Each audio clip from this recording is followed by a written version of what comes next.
Oklahoma health officials lay out the state's plan to receive and distribute coronavirus vaccines. I'm Natalie Brand in Wilmington, Delaware, where we're hearing from President-elect Joe Biden's newest cabinet picks, plus the latest on a Republican state-led effort to challenge the election results. The 4 states' most watched news starts now. The FDA gives emergency authorization for Pfizer's coronavirus vaccine. This is KOAM News at 10. The Missouri State Department of Health and Senior Services says more than 50,000 Pfizer vaccines will be sent to the state next week for Missouri healthcare workers and long-term care residents and staff. Those vaccines will be going to 20 healthcare organizations in the state to hopefully start vaccinations as early as next Thursday. Just incredibly sensitive that we needed to help them as much as we could. Because at the end of the day, they are, even no matter where you live in Missouri, that they will end up taking care of you if it comes to that. 70,000 doses of Moderna vaccine will also be sent to long-term care facilities so their residents and staff can start getting vaccinated by December 28th. Just as more information is released for the Missouri vaccine distribution plan, Oklahoma health officials have released new details of their own. KOAM's Caitlin Shive gives us a breakdown and shares what to expect. As the FDA looks to approve the Pfizer vaccine, the Oklahoma State Department of Health has released more information regarding their vaccine distribution plan. It will start with limited quantities. However, we are expecting 166,000 doses in the month of December. And but that is just the first round for that 166,000 people. They have to have a second shot approximately 3 weeks after the first one. In a press briefing, officials said they are expecting the first round of 33,000 Pfizer vaccine doses to arrive as early as December 16th, with a second round of 38,000 doses. We're going to divert about 27,000 doses of that to the CVS Walgreens long-term care pharmacy program. An estimated 60,000 doses of the Moderna vaccine is expected to arrive in Oklahoma shortly after Pfizer, around December 22nd. The shipments will go directly to certain designated areas, and then we're using a kind of a hub and spoke model where we are, those are distribution centers that we will be moving it to the other regions from there. In the health officials' distribution plan, the vaccine will be distributed in 4 phases. The first phase would go to long-term care residents and staff, healthcare workers providing direct inpatient COVID-19 care, public health staff on the front lines, and Oklahoma licensed emergency medical technicians and paramedics. The second phase would go to first responders, healthcare workers providing direct outpatient COVID-19 care, adults aged 65 and older, and adults of any age with comorbidities, staff and residents in congregate locations, and public health staff supporting frontline workers. We need patience from the public. That's why we need them to continue the other precautions to prevent transmission of COVID. The third phase would go to critical infrastructure personnel and those working at or attending school. The fourth and final phase would open the vaccine to all Oklahoma residents. You know, it's a very fluid plan that we are editing as information changes. Caitlin Shive, KOAM News. You can find a full look at each phase on our website at KOAMnewsnow.com. The Newton County Health Department reports 2 new coronavirus-related deaths. One of the patients was a woman in her 80s. The other was a man in his 90s. Both were hospitalized before they died. This brings Newton County's total deaths to 57. The Jasper County Health Department reports 4 more deaths. Officials say the patients were a woman in her 60s, a man and a woman in their 70s, and a man in his 80s. Jasper County's death toll is now 90. And the Joplin Health Department reported its 72nd COVID-19 death. Officials say the patient was a 73-year-old man. Doug Hetty joins us now with a first look at weather. We had a couple really nice days. What happened? Well, it's the 4-state area, and we always get changes, especially once you get into the active season. But yeah, record high yesterday, 75, 61 today, but that was a midnight high. Most of the day we sat into the 50s with the showers across the region as a cold front worked through. You can see most of the rain is now off to our east, but we do have some light showers and a little bit of light snow back to our north and west, which is going to clip our northern counties. But most of us are pretty much done with this storm system. However, there's another storm system out to the west that will start to affect us on Sunday. Temperatures kind of chilly. 40 to about 43 across the region. We'll drop back to about 37. We're not really going to warm up much tomorrow. 39 by 9, up into lower 40s. We may get a peak or two of the sun in the afternoon, but that is just about it. Now, snow working in on Sunday. We're going to break down that and how much are we going to get here in just a bit. All right, thanks, Doug. Tonight, the U.S. Supreme Court dealt another blow to President Trump's legal efforts to challenge the election results by rejecting a case brought by the Texas State Attorney General. That lawsuit had the support of over 100 Republican members of Congress. Earlier, President-elect Joe Biden formally introduced several new cabinet nominees, including some familiar faces from his time as vice president. Reporter Natalie Brand is in Wilmington, Delaware, with more. Fresh off their selection as Time Magazine Person of the Year, President-elect Joe Biden and Vice President-elect Kamala Harris presented several more cabinet nominees. It's time to rededicate ourselves to the mission our government agencies were entrusted with. And to the American people, help is on the way. The picks include some former Obama administration officials. I'm honored by the trust that you've placed in me to return. We're going to fight like hell to give our veterans and their families the health care, respect, and dignity they deserve. We are here to get hard stuff done. Also, House Ways and Means Committee trade lawyer Catherine Tai for U.S. Trade Representative. I look forward to harnessing the power of our trade relationships to help communities lift themselves out of the current crisis. And Ohio Congresswoman Marcia Fudge for HUD Secretary. We will help people believe once again that their government cares about them, no matter who they are. Before the event here in Delaware, Senator Harris went to Capitol Hill for a procedural vote ahead of the Senate's passage of a defense bill and a one-week funding measure to avert a government shutdown. This sets the stage for a funding showdown next week over a government spending bill and COVID relief. At the White House, President Trump referred to a Biden administration in a tweet as a, quote, scandal-plagued mess and called on the Supreme Court to save the USA. The president's legal team is obviously doing everything they can. But Friday night, the High Court denied a Texas case in a 7-2 vote, which sought to block electoral votes in 4 battleground states Mr. Biden won. Natalie Brand, CBS News, Wilmington, Delaware. Justices Samuel Alito and Clarence Thomas both dissented with the Supreme Court's decision to reject the Texas case on the grounds of lack of standing. Michigan is one of the states the lawsuit hoped to block. In a statement, the Michigan State Attorney General praised the decision, saying, quote, "Now is the time to move forward." Time Magazine has chosen Joe Biden and Kamala Harris as 2020's Person of the Year. Harris became the country's first female, first black, and first South Asian vice president-elect. This year marks the first time a president and vice president-elect have both won the title. Other finalists included President Trump, frontline healthcare workers and Dr. Anthony Fauci, and the Movement for Racial Justice. Still ahead, Joplin police released more details of a house fire that killed a man and injured 2 women. And Joplin officials give an update on the fire at the historic Olivia building. Oklahoma judge sentences a man who led authorities on a chase after multiple armed auto thefts. Last June, Francisco Frank Espinoza reportedly fired at Ottawa County Sheriff's deputies before crashing a stolen vehicle and being apprehended after a short run on foot. Espinoza was initially charged with shooting with the intent to kill, but that charge has now been dropped.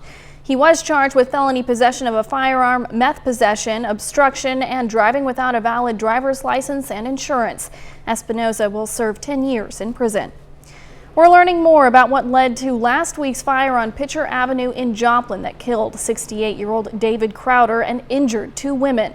Joplin police say Tiffany Lukasiewicz from Pittsburgh and Elizabeth Baez from Joplin admitted to setting the fire. Lukasiewicz says Baez also arranged for people to assault Crowder before starting the fire. Both suspects are charged with second-degree murder, first-degree arson, and first-degree domestic assault. Joplin officials held a briefing today to provide an update on the fire at the historic Olivia building.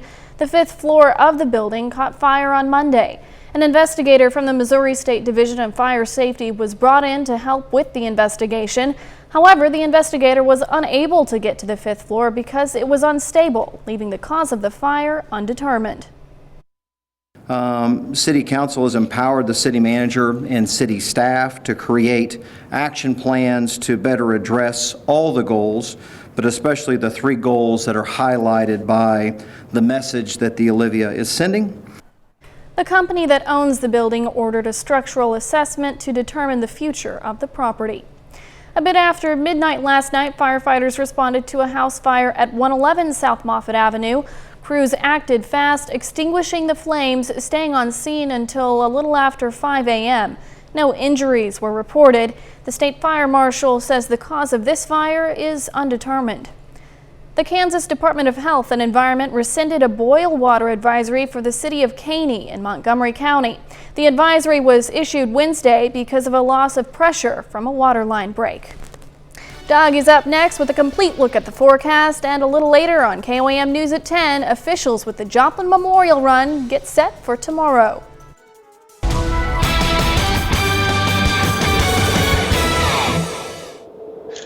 Well, it turned out to be a gloomy day for us today. We had a great week. Last weekend was fantastic. We climbed through the 50s, 60s, record high 75 for us yesterday. And then, of course, a cold front had to roll through, so our temperature is quite a bit cooler for us today, and we had the on and off showers. Indigo Sky Casino and Resort, of course, just outside of Seneca, Missouri. Temperatures right now, they're kind of chilly, right around 40, 41, 42 degrees, and most of us will bottom out at about 36 or 37 later on tonight. In Joplin, 43 west winds at about 10 to 15. Humidity is at 76%. You can see the bands of showers that have been rolling through during the morning hours into the afternoon hours, but all the rain pretty much off to our east, at least that batch. Now, on the back side of the system, we are getting some wraparound snow back through north central parts of Kansas. This may clip our very far northwestern counties, but most of us are done with this system as we're kind of in that dry sector, the dry slot of this storm system as it kind of ramps up and heads away from us.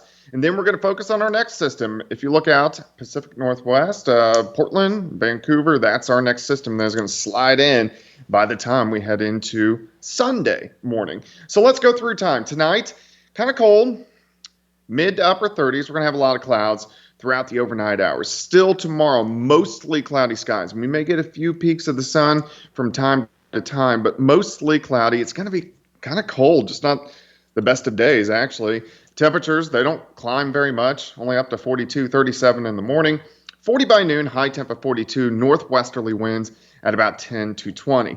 Clouds continue to thicken for us tomorrow night. Look at the snow increasing Sunday morning. So here's 5 a.m. Let's go through the morning hours. Here's 9:30 in the morning. I think this will actually start as rain, and then as we get some dynamic cooling, if you want your meteorology lesson, it will cool the atmosphere as that moisture is falling from the sky, and it should switch over to very heavy, wet snow. Big flakes. But look at our temperatures. We're staying above freezing. So it would have to come down really, really hard to accumulate a lot and also be a problem on the roadways. I think it's mainly just going to be on the grassy surfaces. But our southern counties may have bouts of moderate, maybe even periods of heavy snow. So let's go through the afternoon. By about 4 or 5 o'clock, I think most of this is going to be rolling out of here. So how much could we get? Well, this is where it gets tricky because it's going to start as rain. How fast will it switch over to snow? Will it switch back to rain? Will it stay all snow? How heavy will it be? Where's that northern line going to be? But if you kind of look at all the data now and I adjust things, I think our northern counties are going to be really just a dusting. Once you get to Parsons, Pittsburgh, Lamar, that's where we could be getting a half an inch to an inch. I think through the metro, Miami to Carthage, Joplin, Neosho, probably in that 1 to 2, maybe closer to 2. And then our southern counties, Cassville, Grove, Anita, Anderson, you guys will kind of probably be in that 2 to maybe upwards of 4 inch range. So something we're going to start to fine tune and tweak tomorrow, but that's the way it's looking tonight. 42 for us tomorrow, 37 on Sunday. Monday looks good. Snow chances again on Tuesday. All right. Well, I mean, overall, pretty good week. I know my little niece and nephew are really looking forward to a snow day, so we'll see if they get it. Yeah, I would love snow. I want to see it. I know you do. Thanks, Doug. The KOAM Morning Show is looking to help out Santa this Christmas. We're asking you to send in your kids' Christmas list and some basic info. And beginning on the 17th, our morning show will interview Santa and he will read off the list. So you can learn more by going to the morning show page on our website or on the KOAM News Now mobile app. Staff at the Ozark Center Turnaround Ranch and Big Brothers are making sure the kids of the ranch have presents under the tree this Christmas. Turnaround Ranch is a campus for kids with emotional or behavioral issues. The presents were donated by Big Brothers and were wrapped today by the ranch staff. Joplin's Memorial Run is tomorrow and crews are getting the course ready. The run, which is usually held in May but was delayed because of the pandemic, honors the 161 people who lost their lives during the 2011 Joplin tornado. Crews today were setting up flags along the course, 161 of them that bear the names of the victims. And our community that comes out every year or cheers from the sidelines or supports us in, thought. And so for us to still be able to have this event, it was huge. And I'm just really thankful that the Lord has allowed for us to go forward. Another change because of the pandemic is the length of the course. People running the half marathon will do 2 loops of the course. Folks doing the 10K will do 1, and the 5K will be the same as usual. Coming up in sports, a big night for Joplin freshmen, all right, plus big-time honors for the Lamar Tigers football program. Sports Director Jacob Leonard has details next.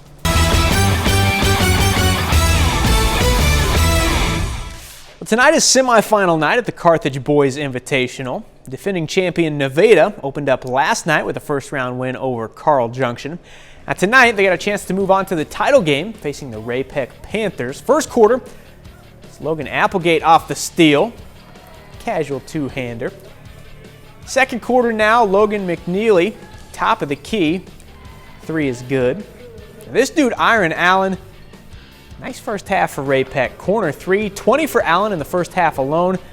Nevada down 14 at the break. The third quarter, Lane McNeely behind everybody. Easy 2. But back to that guy, Iron Allen. He was really good. 3 from the far side. Check out this move. A little sidestep. Allen finishes with 33. Ray Peck knocks off Nevada tonight, 70-42. Other side of the bracket, it's Joplin up against Nixa. Winner moves on to the championship game. Quick start for Nixa. Colin Ruffin straight to the rack. Then Ruffin giving this one up to Jason Jones. Jones had 24. Other end though, great night for Joplin's All Right. Corner 3 for the freshman. Wright going to knock down another long ball. Career high 25 for All Right. Hit 6 threes. Joplin hung around a while, but it's Nixa pulling away 76-55.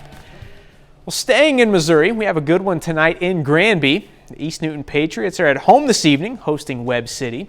Now, both of these teams unbeaten coming in. Patriots 5-0, Webb City 1-0. First quarter, Nakai Howard to Makai Gerard. Corner 3 ties it at 7.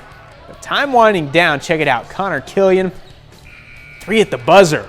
East Newton up 13 after 1. The second quarter, Cole Vaden finds Trenton Hayes in the corner.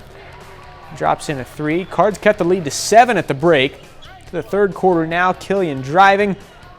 Stops and nails the mid-range jumper. Then moments later, feed goes inside to Kyson Lehman. Easy 2.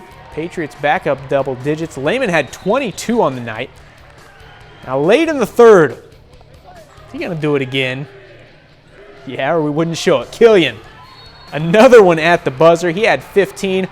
Webb City forces overtime, but East Newton stays perfect to get to 6-0, winning 75-70. The Lamar Tigers swept the MFCA Class II All-State Individual Football Awards released today. That means they got the Class II Coach of the Year, Offensive Player of the Year, and the Defensive Player of the Year. Quarterback Case Tucker is Class II Offensive Player of the Year. Defensive lineman Rylan Wooldridge, State Defensive Player of the Year. And no doubter here, Coach Jared Beshore is the Head Coach of the Year. You already know the story. He led his team to a state championship in his first season leading the program. And we had a bunch of local guys earn All-State recognition from Webb City, the Joplin to Carthage, and more. You'll find a link to the full MFCA All-State Awards in this story at KOAMNewsNow.com. That's a look at sports. We're back with more news after this. We take time now to honor a local veteran. Harold Neal served in the Navy, spending time stationed at Pearl Harbor and Okinawa with the 14th Naval Battalion, his hometown, Quapaw, Oklahoma. We thank you, Harold Neal, our four-state hero. Our annual Toy Box campaign is underway. Each year we ask for donations of toys and money to buy toys to give to area kids in need. All of your donations can stay in the county that you live in. You can find a list of toy drop-off locations on our website, that's KOAMNewsNow.com, or you can donate by phone during our Toy Box Tuesday telethon this coming Tuesday on our noon, 5 p.m. and 6 p.m. newscasts. As it does every year, the Pantone Color Institute is announcing its colors of the year for 2021.